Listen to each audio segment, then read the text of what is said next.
Saudari-saudaraku yang terkasih, kaum muda dan anak-anak, pernahkah kita berharap kepada seseorang, tetapi akhirnya justru kita dikecewakan? Atau kita berharap pada sahabat, tapi justru dia meninggalkan kita? Kita berharap pada pekerjaan yang kita miliki, tetapi pekerjaan itu akhirnya hilang. Kita berharap pada harta, tetapi rupanya harta itu juga tidak bisa membeli kebahagiaan sejati.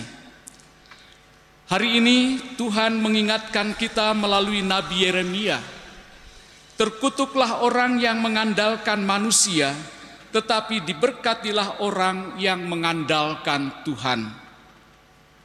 Maka pertanyaannya, kepada siapa kita menaruh harapan kita? Pada dunia yang rapuh atau pada Tuhan yang setia? Bacaan pertama hari ini mengajarkan kepada kita tentang dua jalan kehidupan, mengandalkan Tuhan dan atau mengandalkan diri sendiri. Nabi Yeremia dalam bacaan pertama memberikan gambaran kontras antara orang yang mengandalkan diri sendiri dengan orang yang percaya kepada Tuhan. Orang yang hanya mengandalkan kekuatan duniawi diibaratkan seperti semak di padang gurun, kering, tidak berbuah, dan tidak memiliki harapan. Sebaliknya, orang yang berharap kepada Tuhan bagaikan pohon yang ditanam di tepi sungai. Ia berakar, tetap segar, dan menghasilkan buah pada waktunya. Saudari-saudara, mari kita bertanya kepada diri sendiri, di mana kita menanam akar kehidupan kita? Apakah di tanah yang gersang, di mana dipenuhi dengan ketakutan dan kekhawatiran, atau di tepi air aliran sungai, di mana kasih Tuhan yang selalu memberikan hidup kepada kita? Dalam bacaan kedua, Rasul Paulus berbicara tentang kebangkitan Kristus sebagai jaminan kebangkitan kita. Jika kita tidak percaya bahwa Yesus telah bangkit, maka Paulus mengatakan sia-sialah iman kita. Tetapi karena Kristus telah bangkit, harapan kita bukanlah harapan yang sia-sia. Kita tidak hanya hidup untuk dunia ini, tetapi juga kita dipanggil untuk hidup yang kekal di dalam kerajaan-Nya. Lalu bagaimana cara kita hidup sebagai orang yang berakar di dalam iman? Injil Lukas hari ini memberi jawabannya dalam sabda bahagia.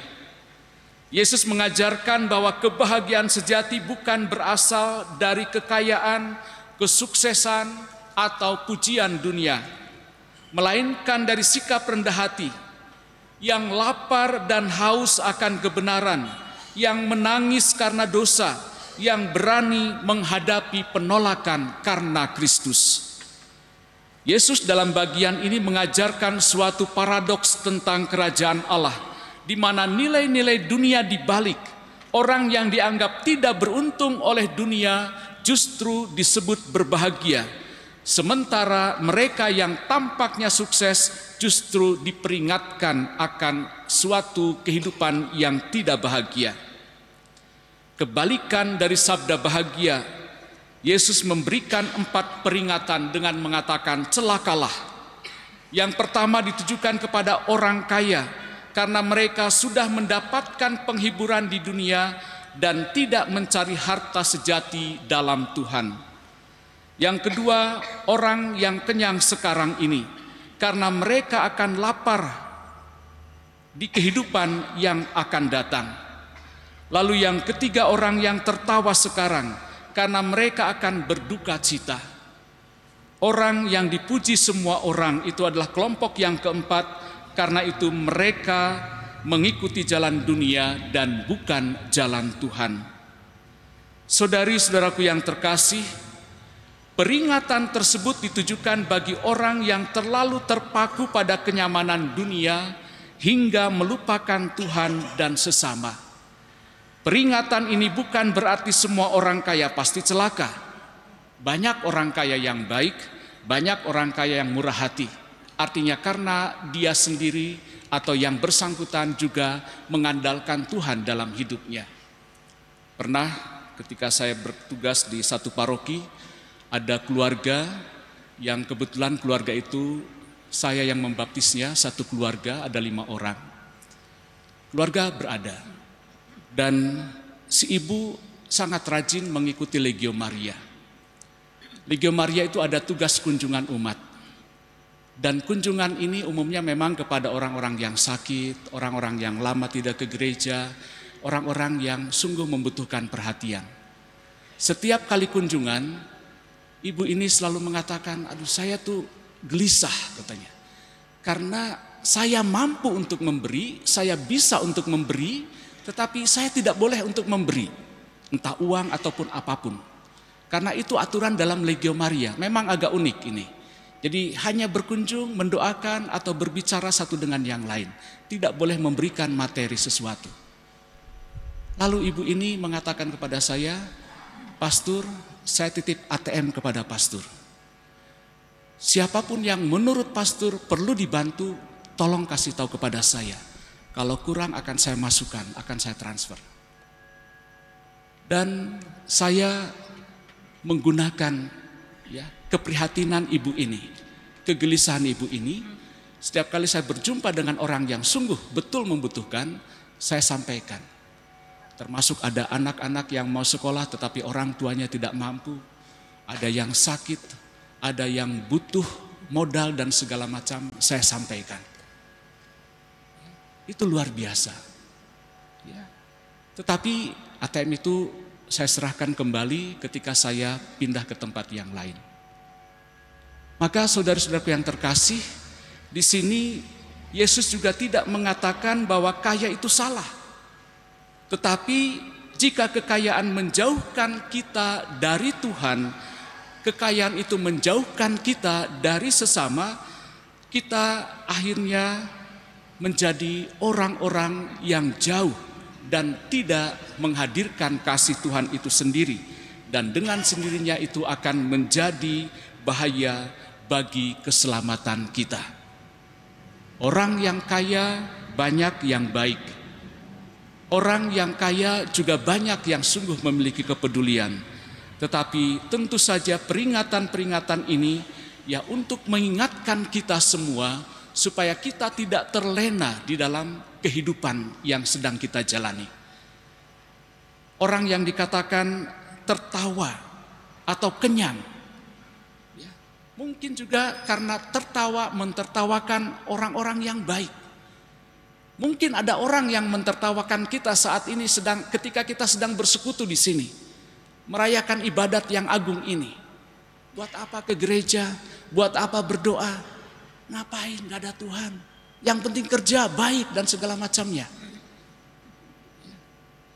Saudara-saudari, saya sering kali melihat ya ada video-video pendek tentang keangkuhan seseorang, khususnya yang saya suka lihat itu di ring tinju gitu ya. Wah, gaya gitu ya, menantang, angkuh gitu ya. Tapi justru yang begitu itu sering kali kalah di atas ring. Situasinya berbalik karena keangkuhan, karena kesombongan, ya, karena terlalu mengandalkan diri sendiri. Situasi itu membuat terbalik dari tadinya yang mungkin wah saya akan gampang menghabisi dia, saya akan gampang memukul KO dia, tetapi akhirnya justru dia yang KO. Saudari-saudaraku yang terkasih, berbeda dengan Matius yang menggambarkan Yesus mengajar di atas bukit, Lukas rupanya menampilkan Yesus mengajar di tanah yang datar. Tadi kita mendengar Yesus turun dari bukit dan mengajar di tempat yang datar. Lukas mau mencerminkan gambaran Yesus yang lebih dekat dengan orang-orang kecil dan miskin. Tidak mengajar dari tempat yang tinggi, tetapi sejajar dengan orang-orang yang diajarinya atau orang-orang yang dikehendakinya. Ini juga simbol bahwa Injil tidak hanya untuk segelintir orang, tetapi juga untuk semua orang. Terutama mereka yang lemah, mereka yang tertindas, mereka yang seringkali disingkirkan. Dunia seringkali melihat kebahagiaan dalam kepuasan materi. tetapi Tuhan melihat kebahagiaan dalam kedekatan kita dengannya. Saudari, saudara, dan anak-anakku kaum muda yang terkasih, hidup kita bagaikan pohon yang besar yang akarnya menjalar kuat ke dalam tanah, atau seperti dalam bacaan pertama yang ditanam di aliran sungai, dekat aliran sungai. Pohon itu bertahun-tahun diterpa angin, diterpa hujan, panas, terik, dan segala macamnya. Namun pohon itu tetap tegak berdiri. Maka jika kita hanya berakar dalam kenyamanan dunia, maka saat badai pencobaan datang, entah itu dalam bentuk masalah ekonomi, penyakit, atau kehilangan orang-orang yang kita cintai, kita akan mudah goyah, kita akan mudah putus asa. Banyak ya peristiwa di mana orang yang kehilangan orang tuanya, kehilangan saudaranya, kehilangan anaknya, yang meninggal dunia, lama untuk pulih, lama untuk kembali ke gereja. Yang tadinya rajin, yang tadinya taat, tapi ketika kehilangan orang yang dicintainya, langsung ambruk. Berat sekali untuk mengajak kembali ke gereja, mengajak kembali untuk terlibat dalam kehidupan yang normal. Saudara-saudariku yang terkasih, kalau kita berakar dalam iman kepada Kristus, kita akan tetap teguh karena kita bersandar kepada Dia, Sang Pemberi atau sumber hidup kita. Saya selalu ingat dengan kata-kata Yesus sendiri, carilah dulu kerajaan surga dan kebenarannya, maka segala sesuatunya akan ditambahkan kepadamu. Orang yang setia, orang yang taat kepada Tuhan, orang yang sungguh mencintai Allah dan sesama, pasti akan selalu diperhitungkan oleh Allah. Mari kita berjuang untuk berakar dalam Tuhan, percaya pada janji kebangkitan Kristus, dan hidup dalam kebahagiaan sejati yang berasal dari sabda bahagia ini. Dengan begitu kita tidak hanya akan bertahan dalam badai kehidupan, tetapi juga berbuah dalam kasih dan kebaikan kepada sesama. Tuhan memberkati.